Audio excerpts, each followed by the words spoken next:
Chapter 1. The Punishment of Traitors. Rome did not fear death. She had transformed it into a spectacle, a ritual, and a warning. But there was one thing she feared even more: treason. In ancient Rome, betrayal was not merely a crime against the state. It was a rupture of the sacred order that held the world together. A traitor didn't just strike at a man or an office, they struck at the very idea of eternal Rome. Therefore, their punishment sought not only to eliminate the person but to erase their trace and strip them of everything they once were. A Roman citizen grew up learning that honor outlived the body. Names were passed down, statues were raised, and faces were carved in marble to defy time itself. But for the traitor, even that was denied. Their punishment began where others ended in the memory. Damnatio Memoriae was the most feared final judgment. It wasn't pronounced with blood, but with silence. The Senate would decree that the condemned's name must vanish. Inscriptions were scraped from the walls. Statues were toppled or mutilated. Busts were decapitated. Official documents were rewritten. It was as if that person had never existed.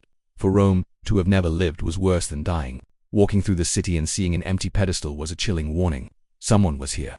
Now, there is nothing. The traitor became an uncomfortable void, a deliberate absence. Their family carried the shame, their lineage withered, and their name became a word that must never be spoken. But not all punishments were silent. Some traitors were handed over to the people not for mercy, but for a lesson. Atop the Capitoline Hill stood the Tarpeian Rock, a cliff from which those guilty of treason were cast into the abyss. There was no prolonged trial, no solemn ceremony. The body fell, and with it, the broken loyalty. The crowd watched. They did not celebrate. They learned. Yet, there was an even more ancient and disturbing punishment, reserved for crimes against the very essence of Roman order, the Poena Cullei. The condemned was sewn into a leather sack alongside symbolic animals: a dog, a rooster, a viper, and sometimes a monkey ant hurled into the water. The speed of death did not matter. What mattered was the message. He who betrays breaks the pact with humanity and nature. Rome did not improvise its punishments. Each was heavy with meaning. Each execution was a political lecture. The state did not defend itself only with armies but with carefully administered fear.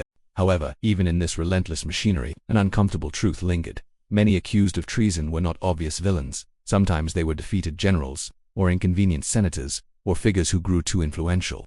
In Rome, the line between treason and convenience was thin, and the punishment depended as much on the crime as it did on the historical moment. Thus, the system that promised order also sowed terror. No one was completely safe. Power could elevate you to marble or condemn you to oblivion. When Rome punished a traitor, it did not seek justice in the modern sense. It sought stability. It sought to remind everyone that loyalty was the only currency that could not be forged. And while the statues fell and the names were erased, the city remained standing, built not only on stone, but on the certainty that the worst fate was not to die, but to be forgotten.